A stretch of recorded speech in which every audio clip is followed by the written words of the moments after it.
Bismillah. Assalamualaikum warahmatullahi wabarakatuh.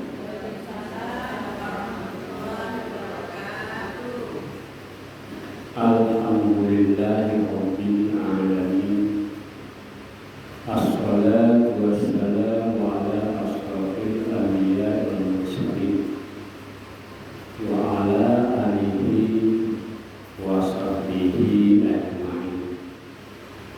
Asyhadu an la ilaha illallah wahdahu la syarika lah wa asyhadu anna Muhammadan abduhu wa rasuluh la nabiyya ba'da. Allahumma shalli ala Muhammad wa ala ali Muhammad. Amma ba'd. Wa Allahu ta'ala fi kitabihil karim. A'udzu billahi minasy syaithanir rajim. Wa ma khalaqtul jinna wal insa illa liya'budun. Quran surat Az-Zariyat ayat 56. Artinya, dan aku tidak menciptakan jin dan manusia melainkan supaya mereka mengabdi kepadaku. Maha benar Allah dengan segala firman. Para ibu jamaah perwiritan Masjid Darul Jannah yang semoga selalu dirahmati Allah Subhanahu wa taala.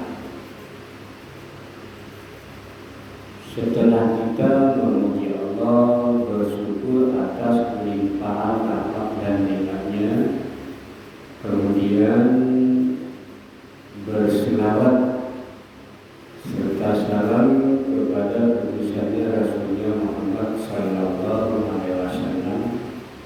Marilah sebelum majlis ilmu ini kita mulai dan menyajikan tentang pokok-pokok kajian Islam kita pada Senin pertama. Hadirkan hati kita dulu kepada Allah Subhanahu wa taala dengan tulus ikhlas. Artinya kita hadir ke masjid ini duduk dan mendengarkan ayat-ayatnya serta hadis-hadis Rasulnya Muhammad sallallahu alaihi wasallam. Tidak lain adalah karena Allah, mengharapkan pahala di sisinya, sehingga akan bernilai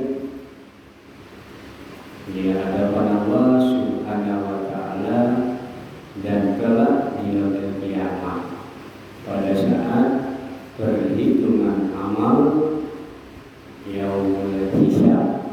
Maka hadirnya kita di majelis ilmu setiap hari Senin pertama, kedua, ketiga, dan keempat akan menjadi catatan amal soleh diterima Allah, sehingga memberatkan timbangan pahalanya.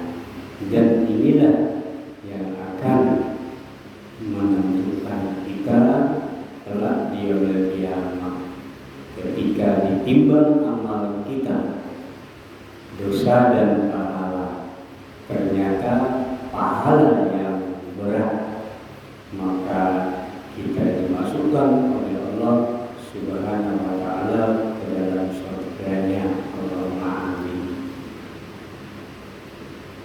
Bapak Ibu jamaah rahimakumullah, Senin ini kita akan membahas yakni tentang syarat dan rukun ibadah Jadi judul kita adalah syarat dan rukun ibadah. Kenapa kita angkat dan kita jelaskan? Karena banyak saudara-saudara kita yang belum memahami dengan benar tentang syarat dan rukunnya ibadah. Padahal setiap perkara-perkara peribadatan yang dikerjakan oleh umat Islam di dunia ini pasti dia punya rukun dan syarat. Contoh, sholat yang wajib dilakukan oleh orang Islam setelah dia balik, ada syarat dan rukunnya. Satu, apabila hamba Allah melakukan sholat 5 waktu, dia bukan orang Islam, yang enggak diterima oleh Allah SWT, walaupun hebat sholatnya. Karena sholat ini hanya khusus untuk orang syarat satu.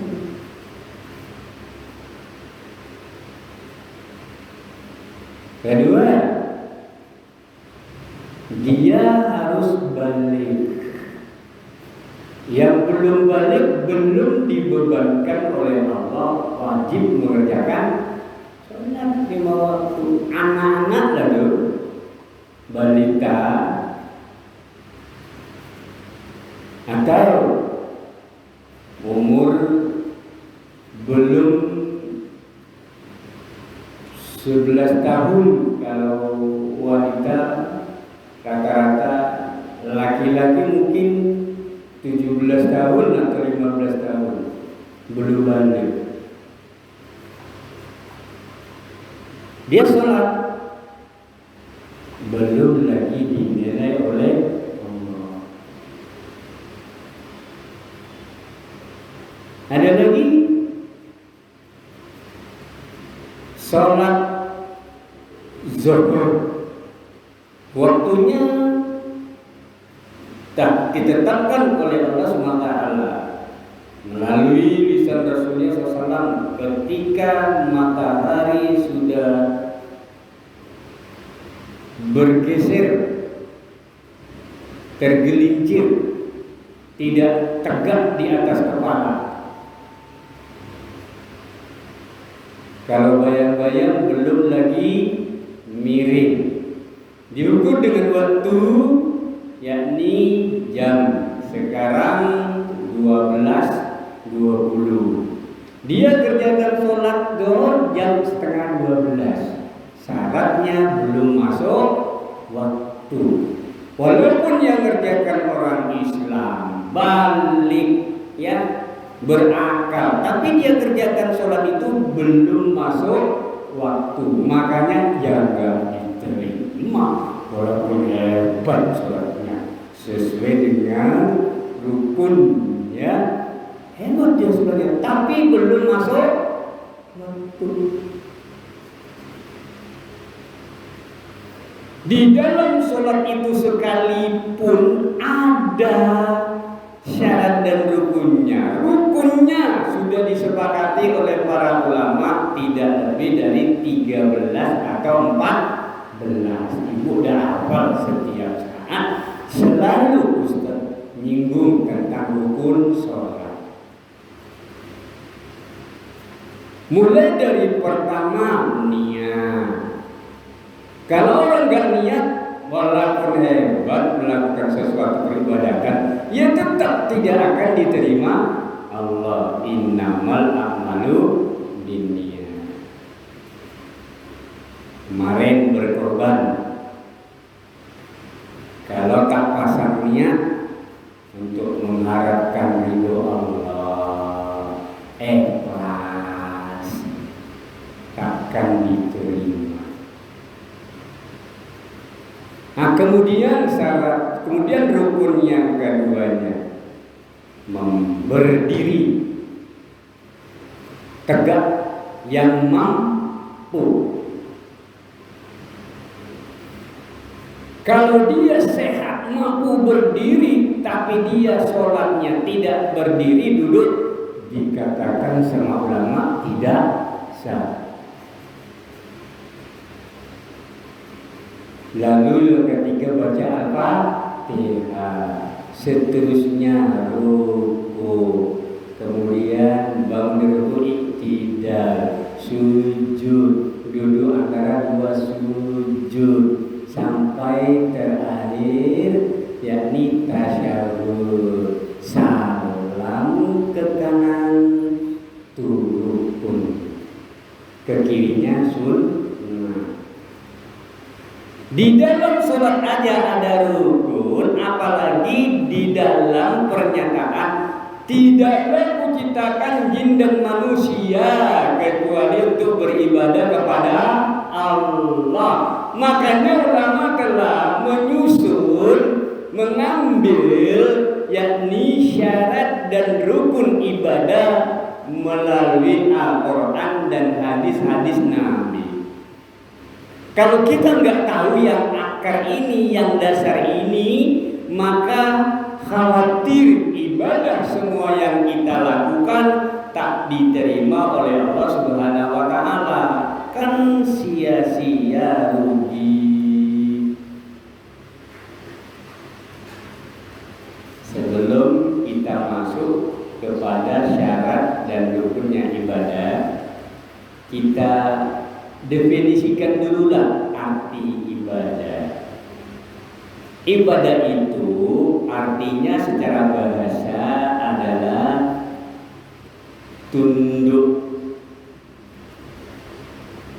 dengan sempurna kepada Allah. Itu menurut bahasa. Apakah kita sudah tunduk dengan peraturan-peraturan ketetapan Allah?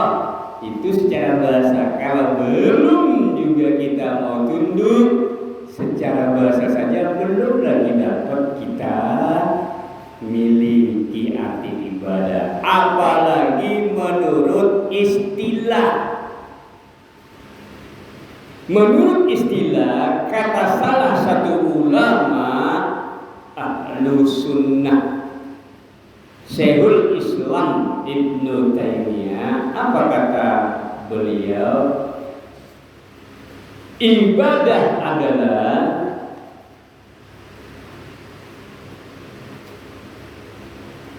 semua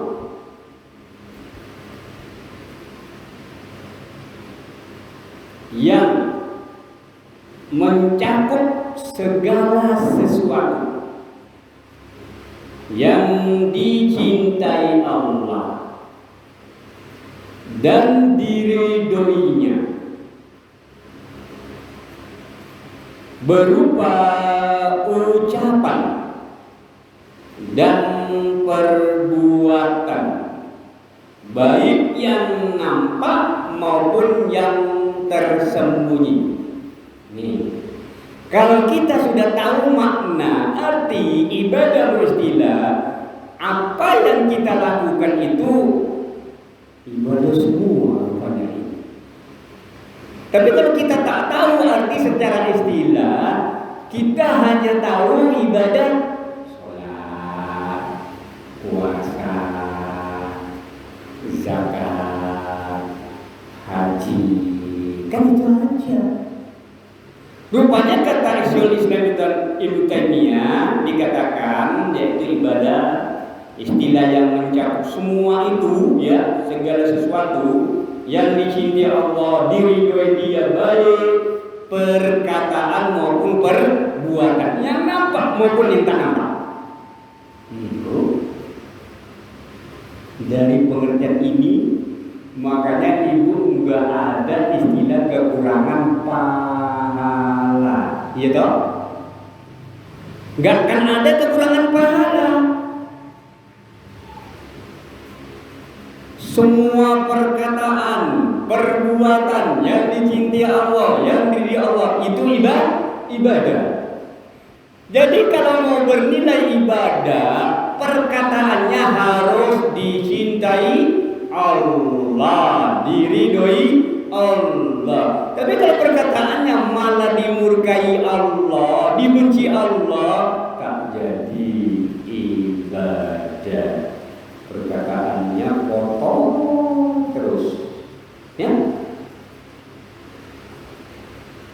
mencaci orang terus, ya, memfitnah orang terus, kan gitu, gibahi orang terus. Apakah itu dicintai Allah, diri dia Allah? Tentu sebaliknya tidak dicintai dan diridhoi Allah, malah dimurkai Allah. Akhirnya enggak dapat pahala, kebalikannya dapat dosa. Inilah kalau kita ngerti apa itu ibadah, bukan hanya dengan sholat saja kita meraih pahala.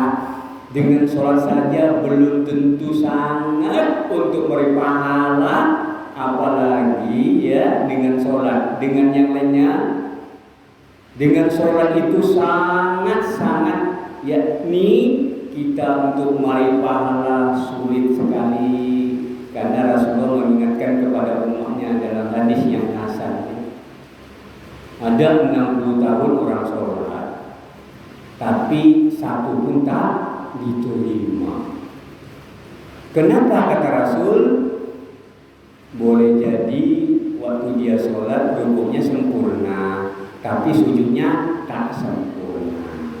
Sebaliknya, sujudnya sempurna tapi rukuknya tak sempurna. Itulah penyebab salah, ya, penyebab sholat yang dia lakukan 60 tahun tapi tak diterima. Kalau satu aja diterima sudah alhamdulillah. Kenapa? Karena dia bisa meraih pahala lewat perkataan-perkataan yang baik, perbuatan-perbuatan yang baik. Kemudian ibu jamaah rahmatullah, disinilah menunjukkan keluasannya ibadah, enggak sempit, ya, enggak sempit. Makanya kalau ibu kita tidak tahu istilah arti ibadah, maka kita kesempitan dalam meraih pahala di dalam beribadah. Ulama membagi ada 2 pokok ibadah. Yang pertama ibadah maqdhah. Ibadah maqdhah. Apa ibadah maqdhah? Ibadah yang memang dasarnya adalah ibadah yang disyariatkan dan yang ditunjukkan oleh Al-Quran maupun hadis atau selainnya, bahwa itu haram dipersembahkan kepada Allah. Ini ibadah maqdhah. Dengan kata lain disebut ibadah pokok yang tak boleh ditinggalkan. Kalau ditinggalkan dia berdosa. Rupanya ibadah pokok ini terbagi kepada 4 bagian, ibu jamaah rahmatullah. Yang pertama ibadah qalbiyah, ibadah hati. Tuh. Makanya ada nanti ibadah itu memang pekerjaan hati. Jangan dibalik. Ini pekerjaan hati tapi dibalik jadi pekerjaan lisan. Apa itu? Niat, kata ulama. Niat. Bukan pekerjaan lisan niat itu. Bukan perbuatan mulut niat itu. Kata ulama berdasarkan hadis Nabi, niat itu pekerjaan hati. hati, ada di dalam hati. Makanya kehebatan Islam, ibu berniat aja untuk melakukan sesuatu kebaikan, belum dikerjakan sudah dapat, itu enaknya syariat Islam. Apabila dikerjakan, tambah lagi pahala.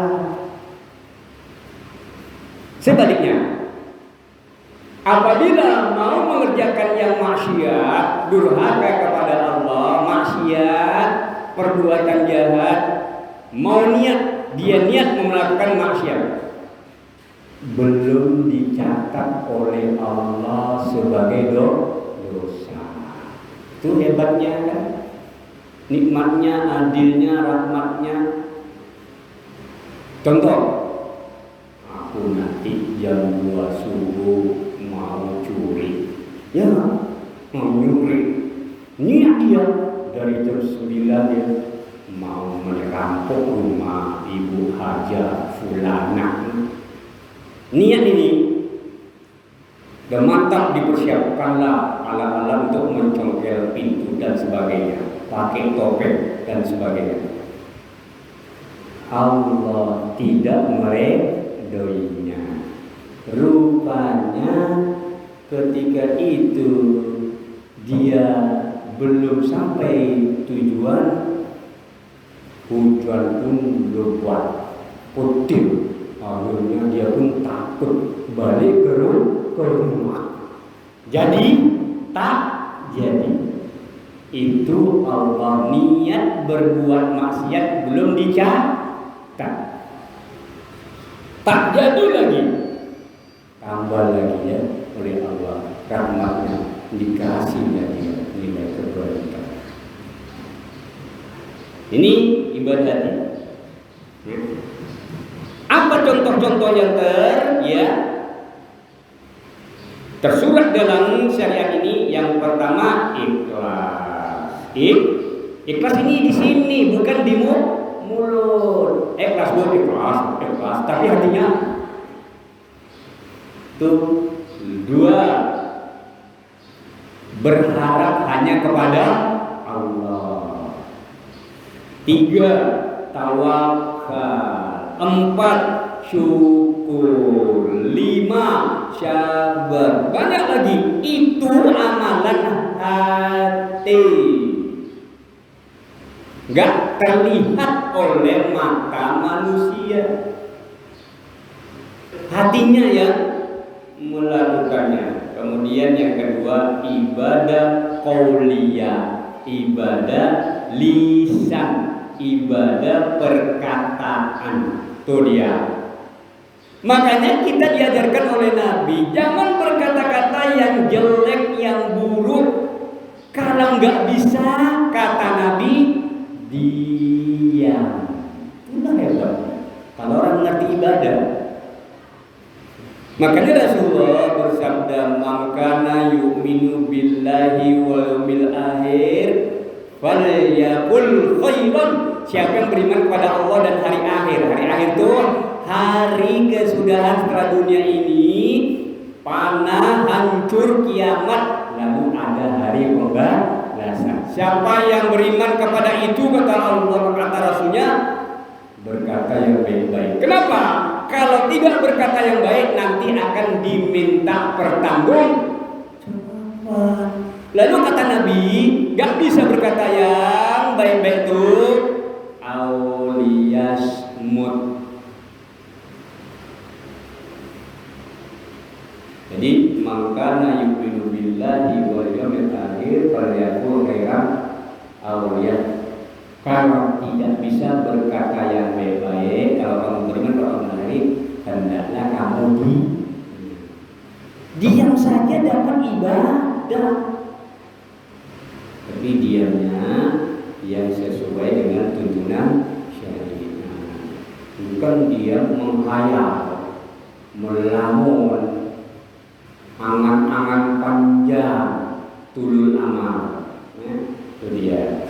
Sehingga Nabi bilang melalui ibadah lisan,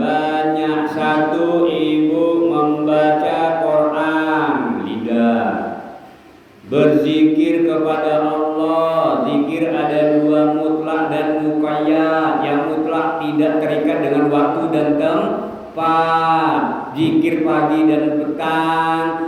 Ini zikir muqayyad terikat dengan waktu. Yang tidak terikat dengan waktu, banyak ibu sudah ada di dalam diri ibu kalimat-kalimat zikir mutlak.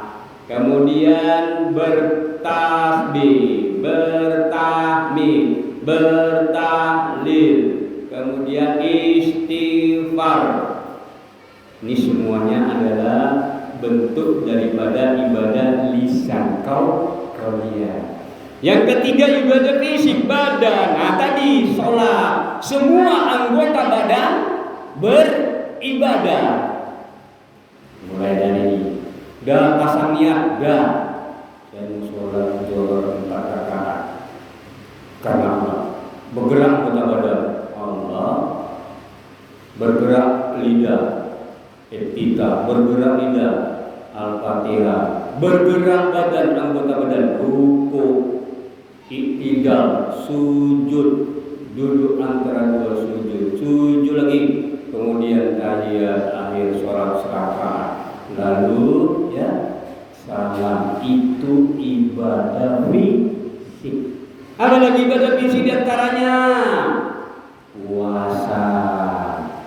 Semua kita melakukannya. Mata puasa, telinga puasa, lidah puasa, hati puasa, sampai semuanya menahan lapar, menahan minum, menahan perkataan yang buruk, sia-sia, semuanya ini ibadah fisik. Haji apalagi, berjihad, berperang di jalan Allah, menuntut ilmu, ibu dari rumah melangkah ya pergi masjid, semua itu ibadah fisik. Melangkah, keutamaan orang yang menuntut ilmu, setiap langkahnya ya mendapat kebaikan. Satu, meningkatkan derajat di surga, satu, penghapus dosa. Dan yang paling sedap hebatnya lagi, ibu dan kita semua didoakan oleh hamba Allah, baik yang ada di langit, di bumi, sampai yang ada di lautan. Apa yang ada di lautan? Apa? Ikan. Di langit hamba Allah, bintang, malaikat. Di lautan, ikan. Ada lagi di lautan selain ikan? Ada buaya. Pokoknya ya dikatakan Nabi hatta sampai ikan yang ada di lautan, fil bahri, di dalam lautan, mendoakan orang yang hadir menuntut ilmu. Ini ibadah fisik, apalagi kurangnya. Makanya besok kita ditanya sama Allah, badanmu sehat kau gunakan untuk apa, kata Allah. Loh, gitu? Kan suruh beribadah. Tadi Az-Zariyat 6 diciptakan kita oleh Allah untuk beribadah. Kok kamu enak-enak santai-santai aja di rumah, malah bukannya berzikir, nonton televisi yang di situ maksiat. Apa tak maksiat? Ya. Bukan nonton kajian ceramah, nonton yang maksiat, film Hindustan. Sekarang TV-nya tak laku. Gara-gara HP. Setiap orang punya HP. Dahsyat fitnah akhir zaman. Saya beruntung punya anak. Setelah keluar Android, anak saya sudah besar-besar, ya, di atas SMP. Kalau masih TK, Allahu Akbar, ngeri fitnahnya. Anak kecil baru umur 2,5 tahun sudah dikasih suguhan Android. Tak mau, nangis, melintang, melungkup, terlentang, bola jungkir sana. Ini pengalaman yang bertamu di rumah saya. Allahu Akbar. Fitnah akhir zaman dulu. beruntung yang diselamatkan fitnah, salah satu fitnah HP dari anak yang masih kecil. Kalau nggak diselamatkan sama Allah, tak bisa buat banyak gitu loh. Sampai sudah SD kelas 6 minta beli HP Android yang 1.800.000 paling murah.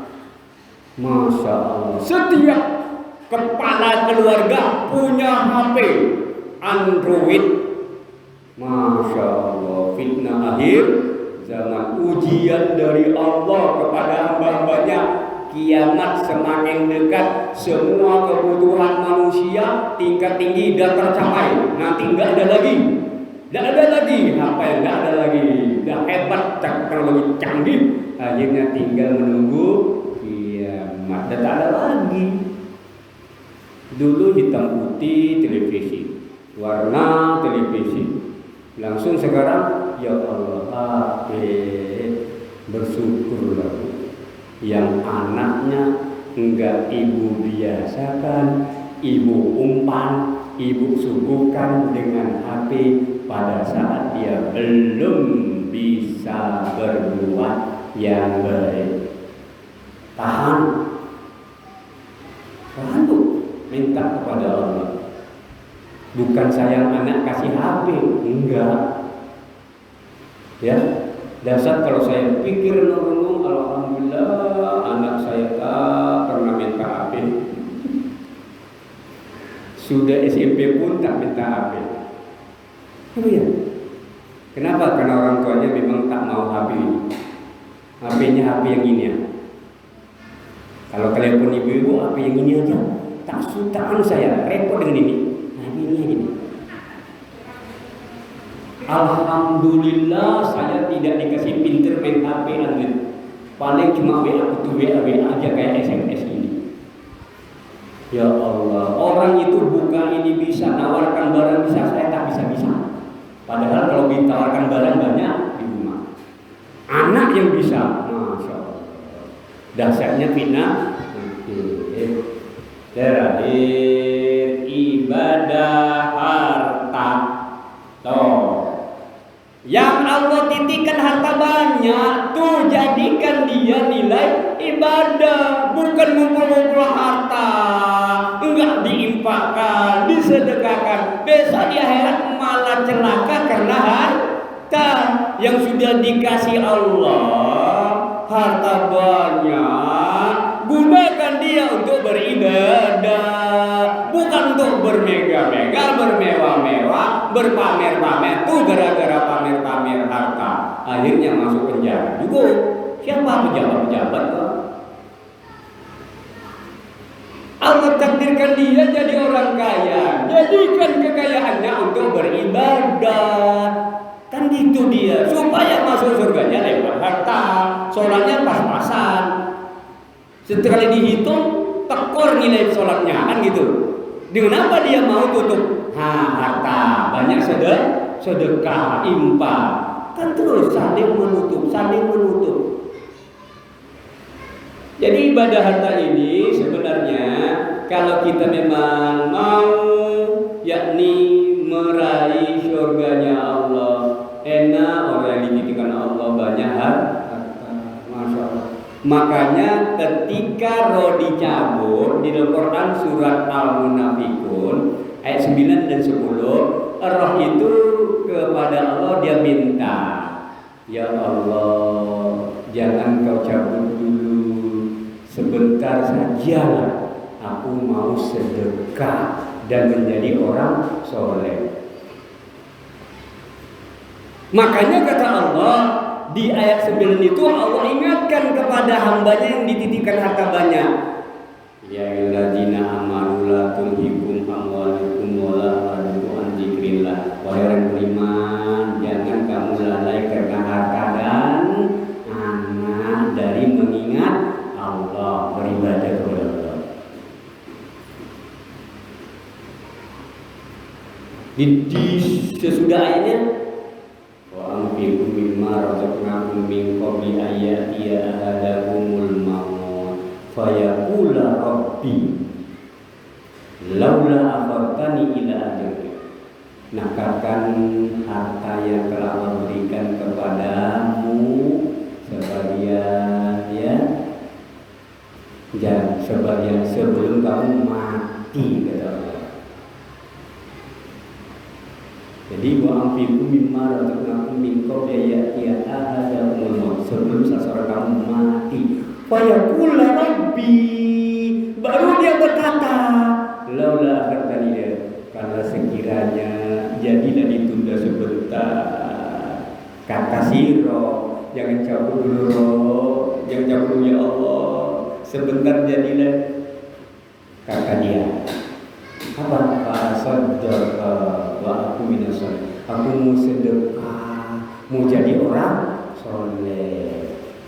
Kata ulama, kenapa kok dia minta sedekah, tak minta yang lain? Ya Allah, hidupkan aku sebentar, jangan cabut, aku mau naik haji, kan gitu? Tak bisa naik haji, nunggu 20 tahun, kan gitu? Kan gitu? Ya Allah, aku mau umroh, kan gitu? Umroh bisa, kapan saja. Aku mau sholat tahajud, apalagi? Tapi dia minta, aku mau sedekah. Kata ulama tafsir, sedekah itu semuanya akan membawa raih pahala yang ada di dalam rukun Islam. Sholat, dia bangun masjid, orang sholat. Masya Allah, yang sholat berapa ratus? Tuh, orang puasa, dia kasih apa? Makanan berbuka. Orang naik haji, dia kasih duit naik haji. Dia sudah haji berapa kali? 10 kali. Kan gitu.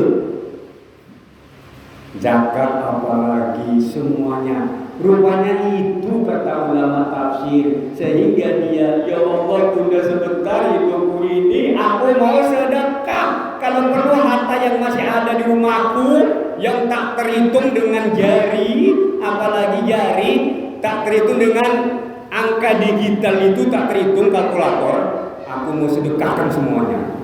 Itulah Bu, makanya mumpung Allah kasih harta cukup atau lebih sedikit, banyak-banyak sedekah. Malaikat mendoakan orang sedekah. Pagi-pagi, ya Allah, tambah tuh orang sedekah, tambah ya Allah, jaga harta yang berkah, yang sedekah didoakan malaikat. Yang tak sedekah, ya Allah, hancurkan yang tak sedekah tuh, kata malaikat. Hancurkan saja yang tak mau sedekah. Makanya jangan takut sedekah, mengurangi duit, harta, malah berkah, sehat jasmani, rohani. Ada hadis yang hasan. Satu mengatakan ulama doi, berobat penyakit lahir batin dengan sedekah.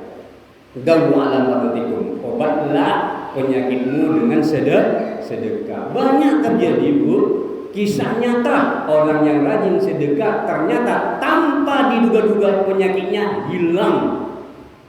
Ada yang mau dioperasi, ya, berobat ke Arab Saudi, kemudian dokternya sudah vonis, nih 2 bulan lagi kamu operasi.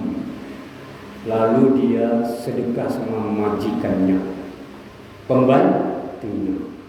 2 tahun entah setahun uang gaji langsung dibayar. Sekali periksa sama dokter, ada yang aneh, tak ada lagi penyakit. Aneh betul kata si dokter.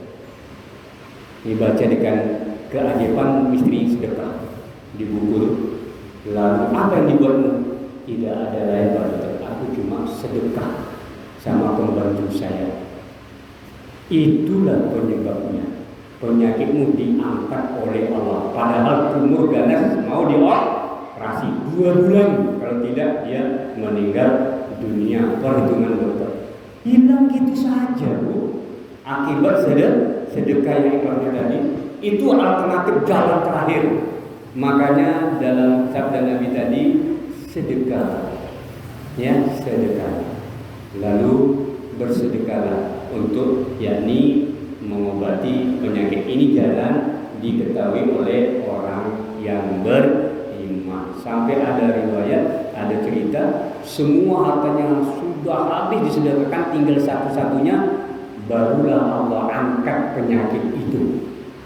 Habis semua, tinggal satu-satunya kok, barulah Allah angkat. Begitulah misteri kalimat sedekah. Kemudian yang kedua, ibadah gairu mahdha, ibadah ya gairu mahdha ini perbuatan dan ucapan yang dasarnya bukan ibadah yang disyariatkan, tetapi kalau ibu niatkan dengan baik, soleh, akan bernilai ibadah. Dan tidak pokok, kayak rumah tak pokok. Tapi ibu niatkan dengan baik, dengan soleh, untuk mencari pahala karena Allah, jadi ibadah. Apa contohnya? Katanya menunaikan kewajiban dan anjuran yang pada asalnya bukan termasuk ibadah.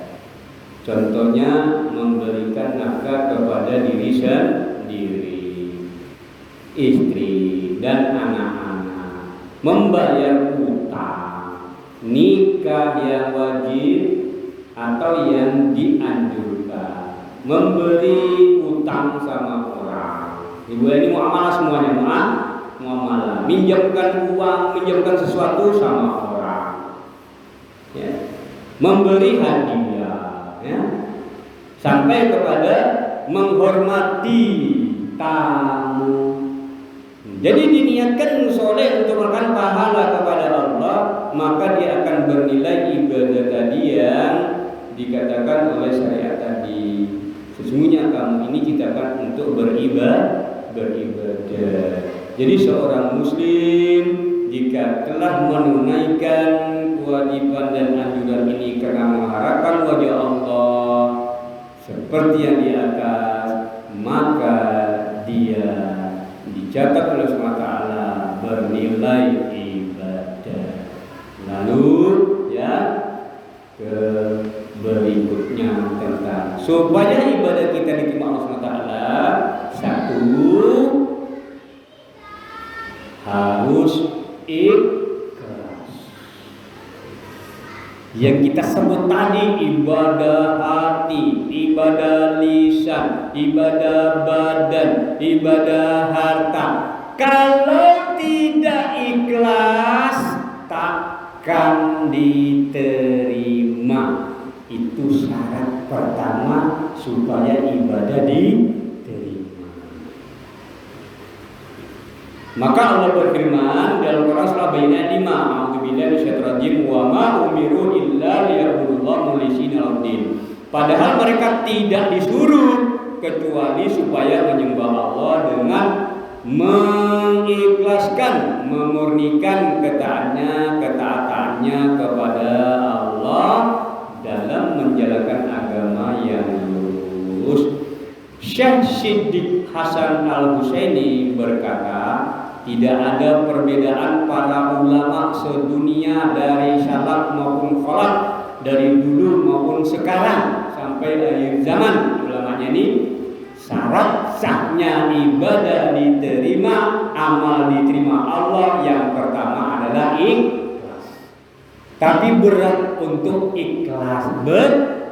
Kenapa kata ulama Sambahri Sokasari? Karena menyangkut hati. Hati ini suka berbolak-balik, yang Allah bolak-balikkan, ya. Jadi makanya kita diajarkan oleh Nabi, ya mukallibal qulub, sabbit qalbi ala dinik wa ta'ati. Ya zat yang suka membolak-balikkan hati, zat yang maha kuasa yang membolak-balikkan hati, tetapkan aku pada agamamu dan pada ketaatan kepadanya. Itu dia, makanya ulama sepakat, ya.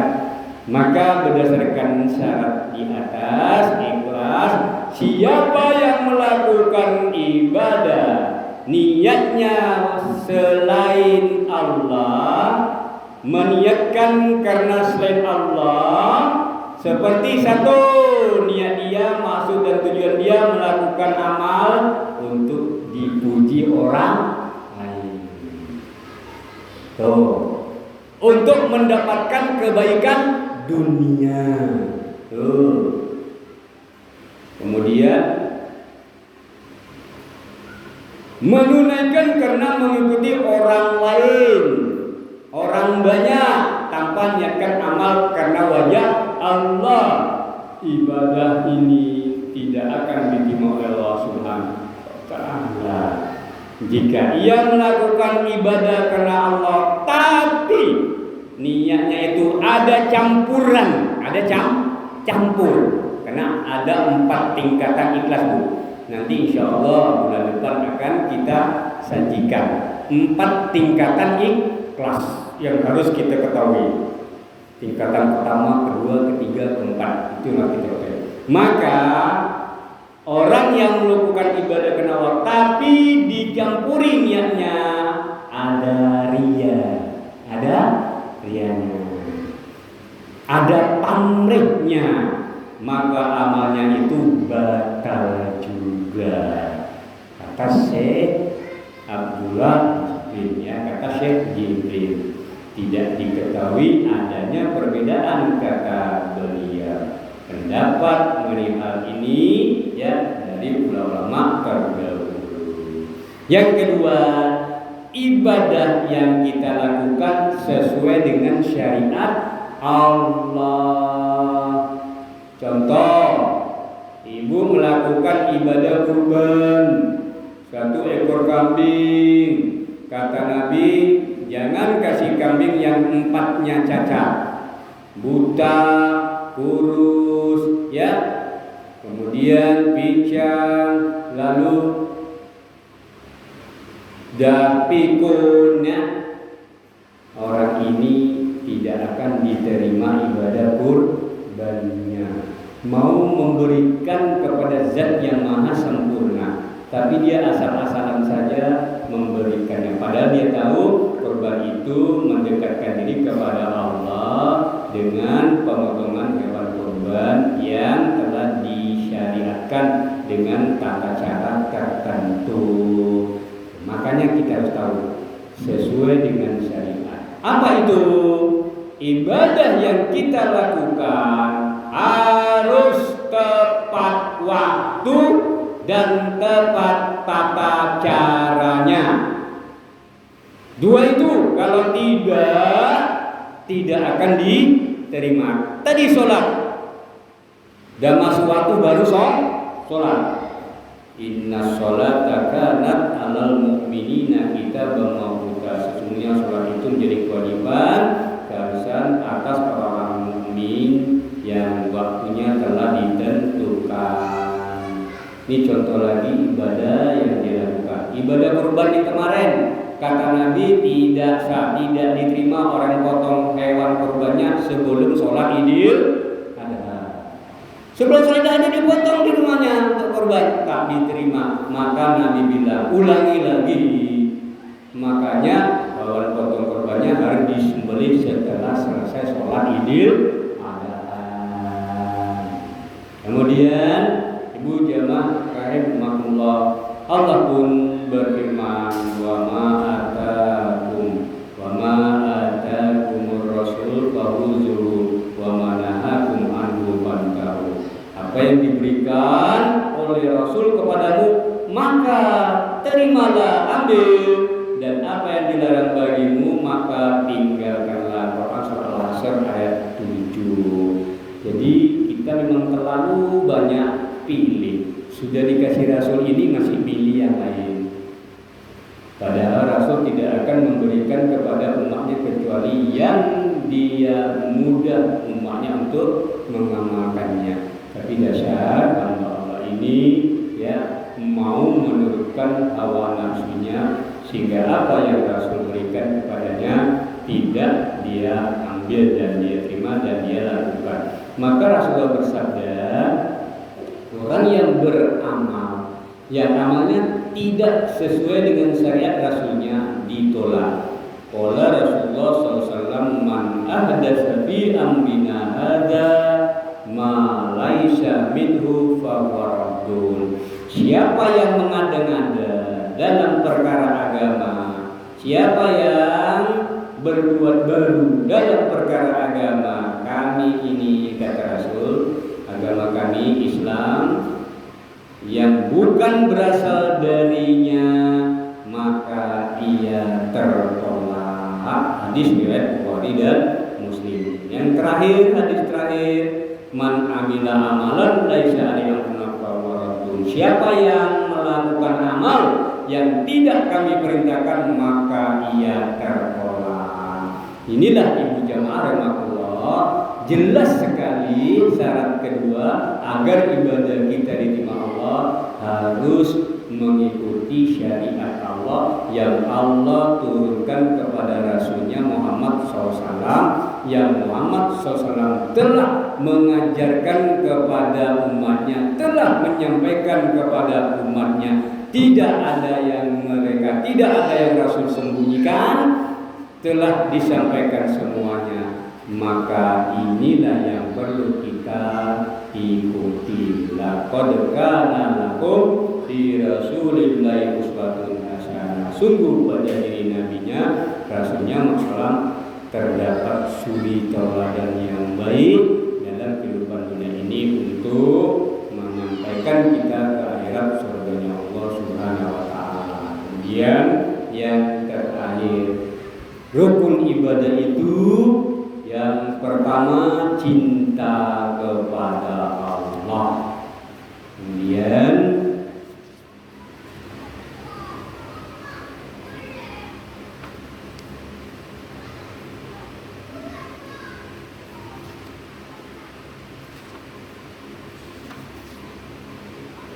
yang kedua, berharap hanya kepada Allah. Dan yang ketiga, takut hanya kepada Allah. Jadi ini rukun harus ada pada diri orang yang melakukan ibadah. Kalau tidak, tak tercakup. Ibadah kita akan diri Allah dan diterima oleh Subhanahu wa taala. Ibadah harus didasari dengan cinta kepada Allah.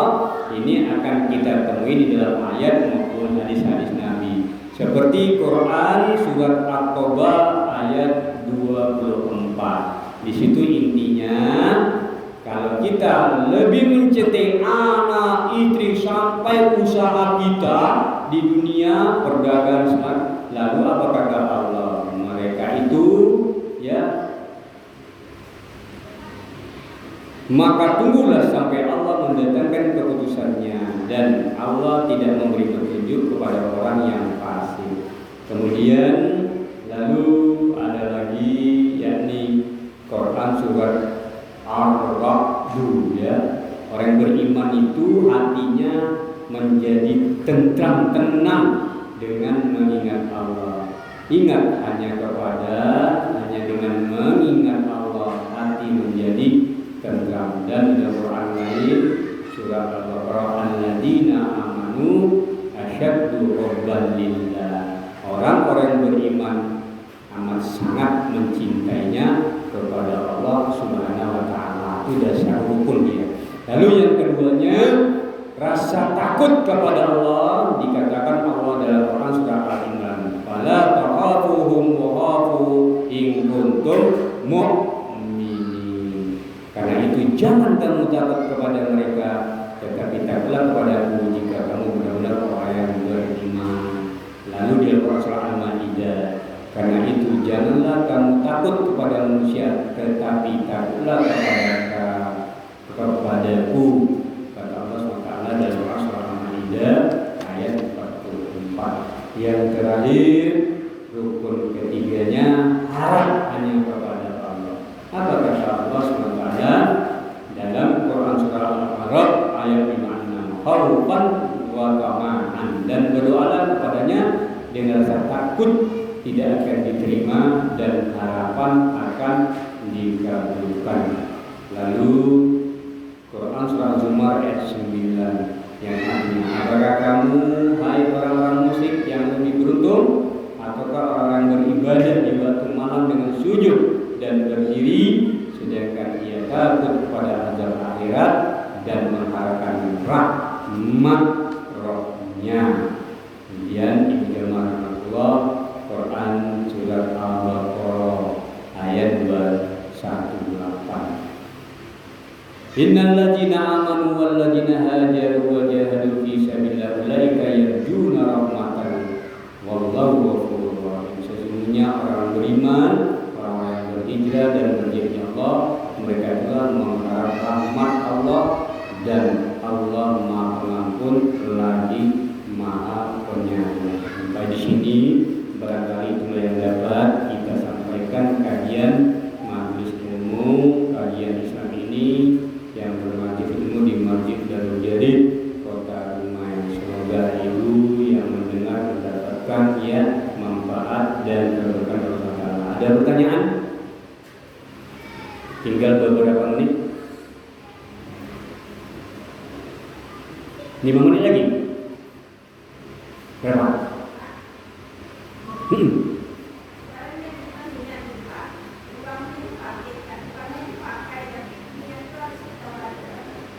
Tidak, ya. Kalau kita kemarin berniat untuk berkorban, tetapi karena sesuatu hal uangnya terpakai tak jadi berkorban, itulah tadi dikatakan niat tadi dari zakat oleh Allah SWT. Karena sesuatu hal, apalagi karena kebutuhan pokok seperti mengobati anak dan keluarganya sakit. Lagi, ya. Begitu. Ada lagi? Ingat, korban itu hukum terbagi kedua pendapat yang masuk. Yang satu wajib bagi yang mampu, yang kedua sunat muakkad bagi yang mampu. Itu dia, ya. Kalau bagi yang mampu tadi wajib, ya dia berdosa. Kalau hukumnya pertama, maka dia harus besok bayar menggantinya lagi, ya. Itu dia. Kemudian kalau yang hukum yang kedua sunat muakkad, siapa nih? Mereka-mereka yang bermazhab Syafi'i, ya. Kalau mazhab Hambali wajib dia, ya. Kemudian dan para sahabat Nabi seperti Abu Bakar, Umar, ya, di dalam fatwanya, dalam kitab-kitab fikihnya, sahabat-sahabat Nabi tidak menghukum wajib, sunat muakkad. Supaya ibu tahu, nanti bilang orang wajib. Ada dua mas. Sahabat Nabi pun tidak mengatakan wajib mas. Ulama-ulama fikih dan ulama sesudahnya. Ada lagi?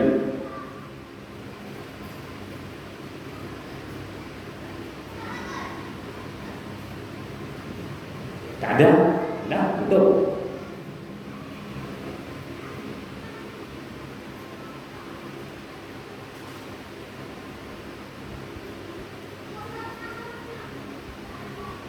Kalau misalnya makan daging, lemas makan daging, enggak, Ustaz, kami dah tua tak makan daging.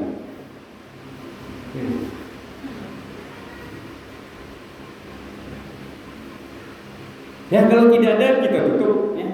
Sampai di sini saja, ya. Menjelang menunggu asar. Maka kita tutup kajian Islam kita, mudah-mudahan bermanfaat, ya. Apa yang kita sampaikan tadi diterima sebagai catatan masalah kita untuk kita semua ikhlas dan benar. Yang benar memang ditunjuki dari Allah Subhanahu wa taala, yang khilaf salah memang asli dari pribadi saya sebagai manusia, insan yang tidak akan terluput, ya, pasti dia mengalami kehilangan dan maka saya mengampun kepada Allah Subhanahu wa taala dengan mengerjakan zikir kafaratul majlis. Subhanallahumma wa bihamdika asyhadu an la ilaha illa anta Assalamualaikum warahmatullahi wabarakatuh.